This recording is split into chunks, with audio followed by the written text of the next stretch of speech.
strike starting this morning as called by the Senior Staff Association of Petroleum and Natural Gas Workers as Pengasin here in Nigeria in a dispute with the Dangote Petroleum Refinery over what it described as the sack of 800 workers who it says were replaced by 2,000 foreigners because they decided to become members of unions.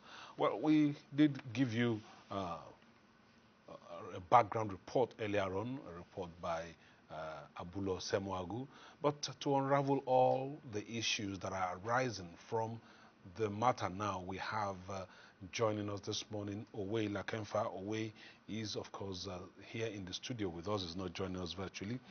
Former Secretary General of the Organization of African Trade Union Unity, OATU, and former Acting General Secretary of the Nigeria Labour Congress. And of course, he is, like I said, a journalist. He's joining us this morning. Good morning, Owei. Good to see you again. Thank you very much. You're welcome. Thank you. Okay, quickly, let's see. There's been this up and down between the unionization matter and the Dangote refinery, and this seems to have culminated into almost grounding, that sector for us. But then the government says it is brokering peace. The minister has invited, both parties to a meeting. But you do remember that this is not the first time a meeting is being held, between unions and the refinery. What do you think is really going on? What's going on is that God apparently has blessed Dangote, and Dangote is trying to play God. You and I can meet and associate. It's a fundamental human right. And Section 40 of our Nigerian Constitution says that Nigerians have a right to freedom of association, including freedom to belong to trade unions and political parties. And you have an individual and his company trying to override our constitution. It's also part of the fundamental human rights that was won by humanity after the 1945 Second World War. And somebody sits down and says, no, you cannot associate. Workers were treated as slaves hundreds of years ago, and decided they have to come together for their own benefits. And the British Parliament then said this was cultism. It was a crime. So workers fought over the years, culminating in the 1886 May Day thing, that they have a fundamental right to associate. Then it comes a company, starts telling us long stories, spending so much money, telling us that, oh, the workers don't want to associate. They don't want to belong to a union. Then they belong to the union, then you sack all of them. And then you discriminate against Nigerians by bringing in foreigners. And you start wondering, is there a government in this country? Is that something like expatriate quota? What is there in refinery? That you think we don't have the necessary engineers? You have to go and bring Indians and discriminate against us? You know what 800, workers are, or more? The strike that is about to go on is by the Dangote group against Nigeria. It is Dangote that comes and says, oh, they are not giving me naira for crude oil. Oh, I won't supply. It's Dangote that is going on strike. It's Dangote that says, oh, yes, well, the currency in Nigeria is naira, but for now we are just taking dollars from you. Where does that happen?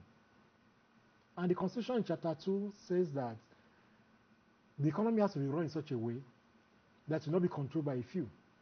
And then you have one single person and his company wanting to control the entire oil industry. Don't forget that Dangote had gone to courts to stop other companies from importing fuel. And he says, oh, he has a right. He's gone to courts. I'm not an economist. But when you talk about, the conditions under which you have all these companies and all those things, I thought when you produce something locally, it becomes cheaper. And so Nigerians will have a right to purchase Dangote oil or fuel if it is okay for them, or imported fuel if it's cheaper. And so the question will be, if it's costlier producing oil in Nigeria, refining fuel in Nigeria, then we should look at the problems into that. And that belongs to the government and the companies, not workers, not Nigerians. So what you really have is a company going on strike against Nigeria and telling us that unless we accept, it's going to disrupt our system, which is why the Constitution says, don't put the economy in the hands of a few people. All right, Owei, Dangote Refinery has responded to this issue, and I'm going to just take excerpts from a release that was put out by the Dangote Refinery, in which it says, and I quote, "This is a brazen, albeit shocking display of lawlessness and criminality by Pengasson. Absolutely no law gives Pengasson the right to direct its branches to cut off gas and crude oil supplies to Dangote Refinery or at all. There is also no law in our statute books that will support or enable Pengasson branches having to cut off gas and crude oil supplies to Dangote Refinery or at all. Besides, it constitutes a criminal conduct for Pengasson or its members to disrupt and or interfere, howsoever, in the contract between Dangote Refinery and its various vendors for the supply of gas and crude oil to the refinery." Then another part of the release says that Pengasson is actually committing economic sabotage. That is the stand of the Dangote Petroleum Refinery Company Limited. How do you respond to that? The person committing economic sabotage in Nigeria is Dangote. Our laws are clear about free enterprises. Our laws are clear about the right of a Nigerian to freely associate with the other person. So the Dangote group is a group that is, violating the Nigerian constitution. All these long stories. If they have anything, they should take it to the security agencies, to the police. You can't be the person now determining whether someone is committing economic sabotage. No, you cannot.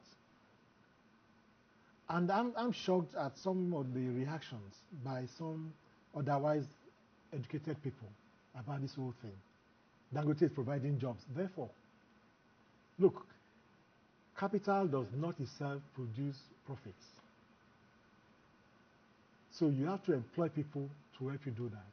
In doing that, you pay them. So it's a mutual agreement. So there's no issue in this. This whole thing is just drama by Dangote. Just drama. And they started this drama long ago. When they took on their fellow companies, oh, we don't have crude oil, oh, we don't have Naira, oh, we don't have... Just on and on and on and on. If you make an analysis, as a journalist, I made an analysis of news content in Nigerian newspapers in the last few months. The Dangote company has featured more than almost all companies in Nigeria put together. What is it? What is the issue? What is it that you have in a refinery? Yes. Even a refinery, we are supposed to be part owners to the NNPC. We don't even know what percentage we own. We don't. Yeah, well, I don't.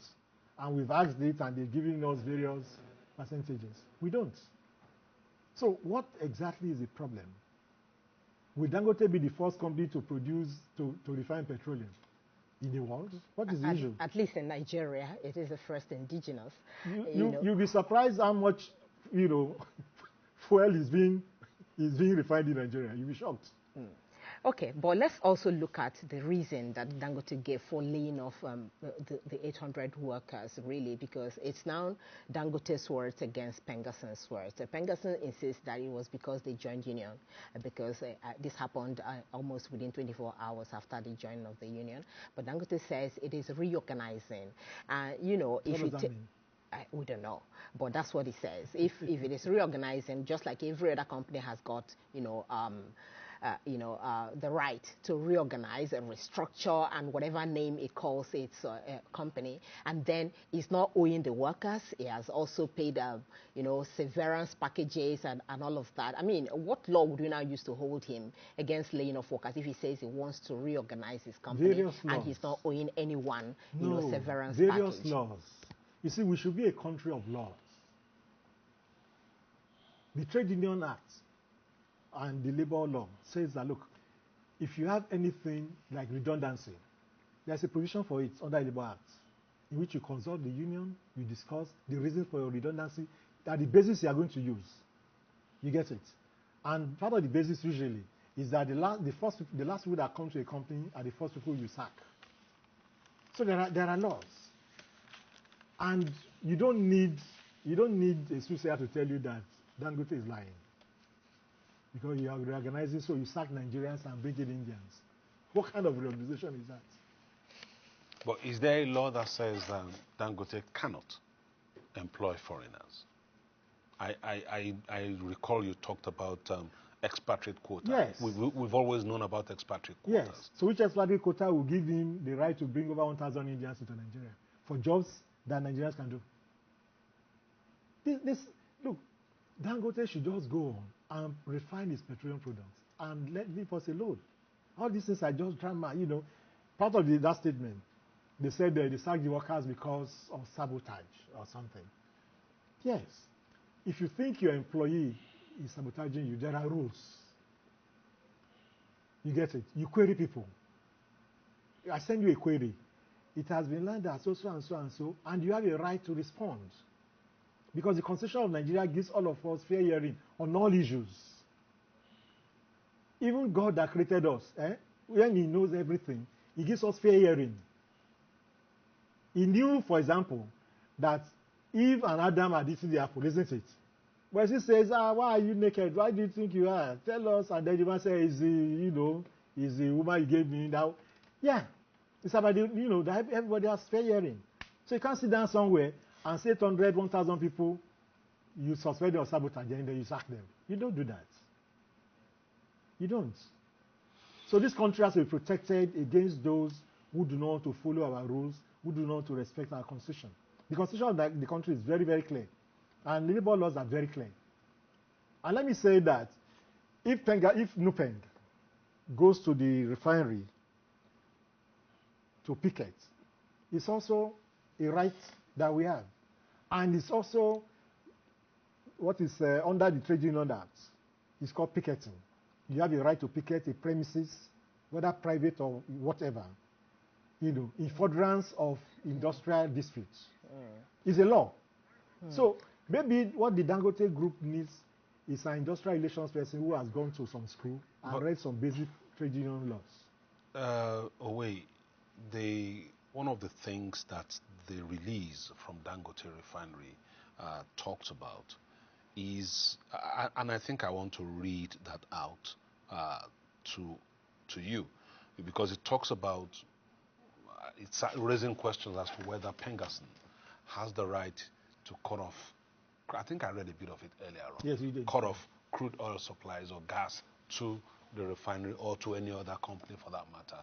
And that since Pengasson is not a party to the contract signed between Dangote and its various either vendors or customers or distributors or suppliers and everything, that Pengasson doesn't have the right to cut off such supplies, which is why it describes the action by Pengasson to go on strike and the directive to its members to cut off those supplies as lawless.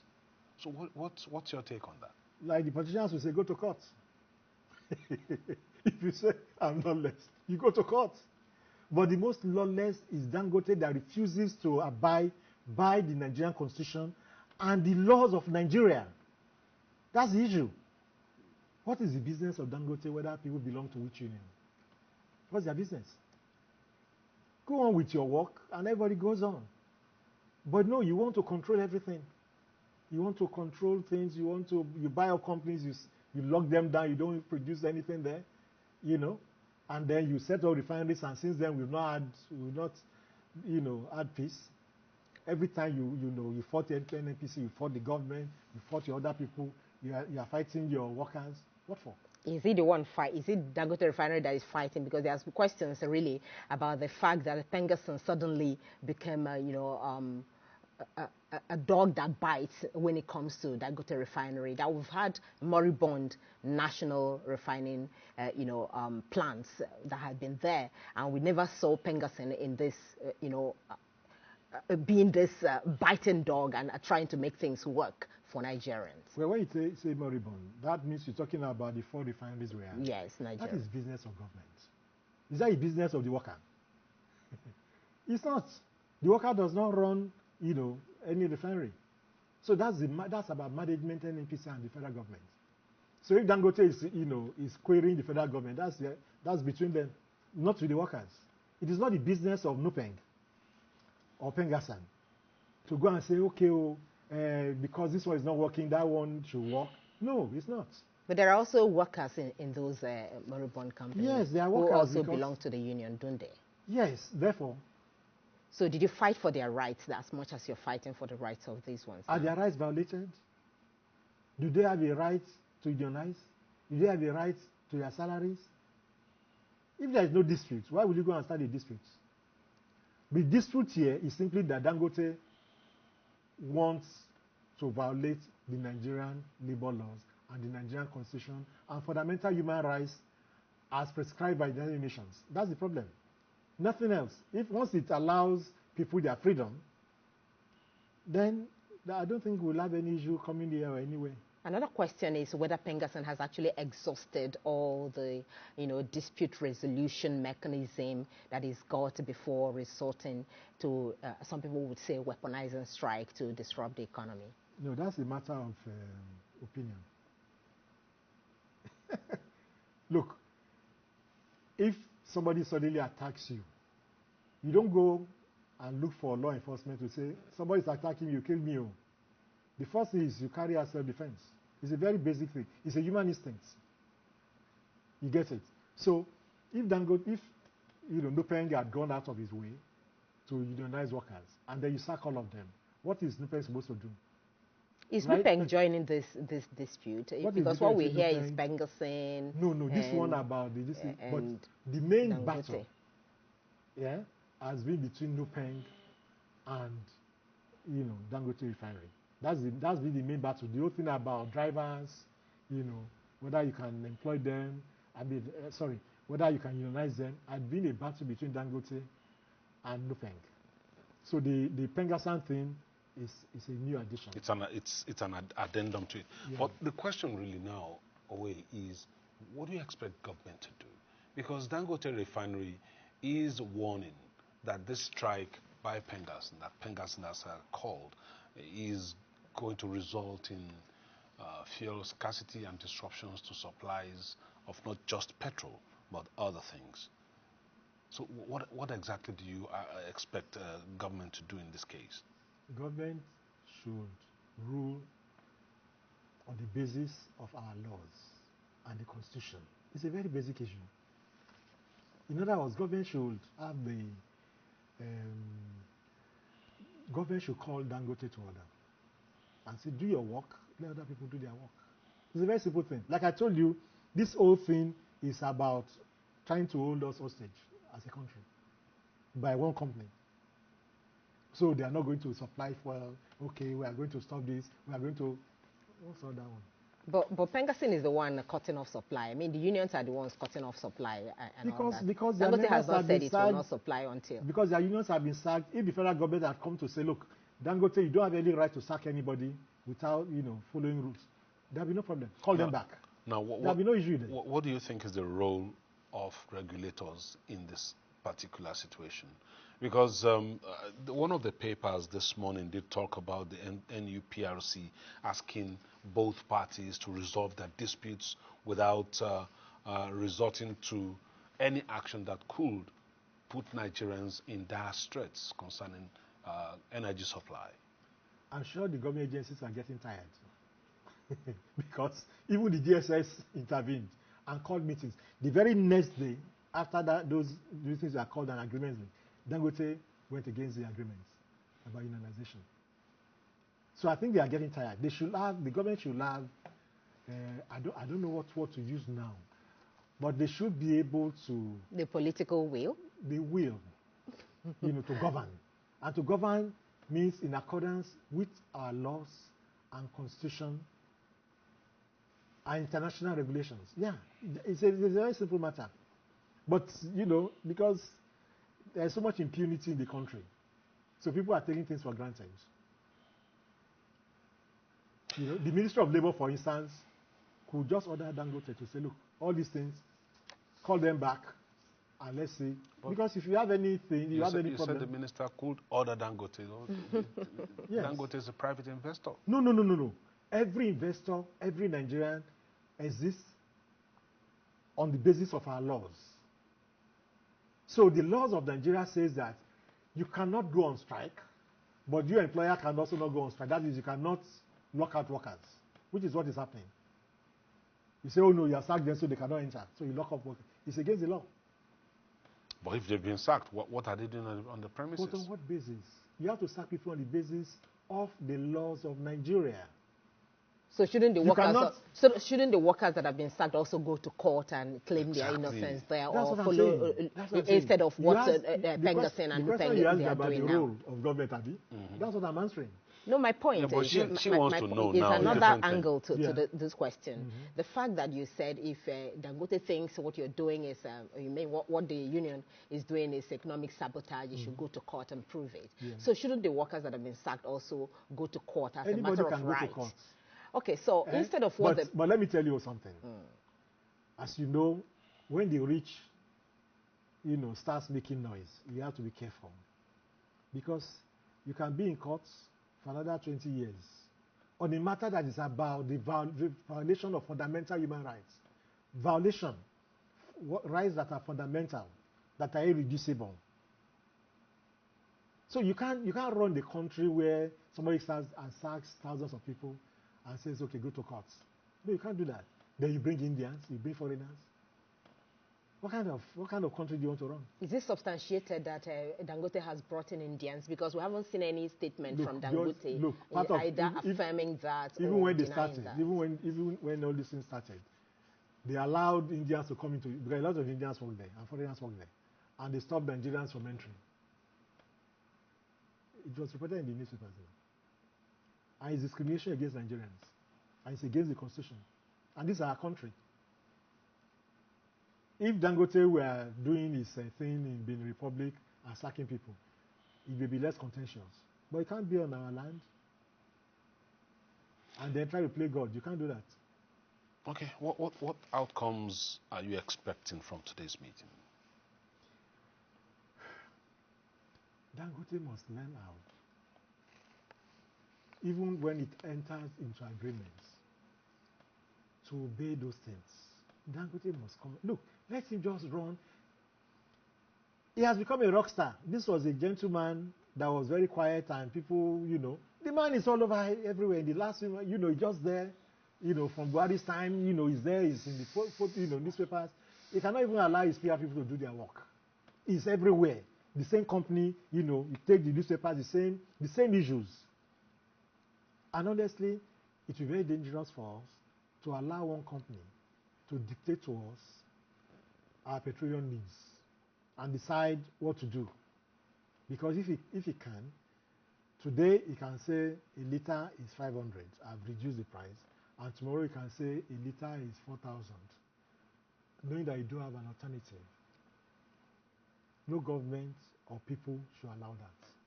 But that is already allowed if our own refineries can't work for years. No. And one man, has to establish a refinery that's leave working. This thing about one man to refine. There are refineries in Nigeria. Even the Niger Delta I come from, except that they say they refuse to give us the crude oil. It's not crude oil to this. They are refining. And there are many refineries. You know that. What is the issue? But the question is not whether there are many refineries or other refineries. The question is whether they can meet Nigeria's needs. Is Dangote meeting Nigeria's needs? Is Dangote meeting Nigeria's needs? Take away 620,000 barrels of crude being refined per day. It's not giving Where does that leave Nigeria? Is it giving us 600,000 liters a day? It's not.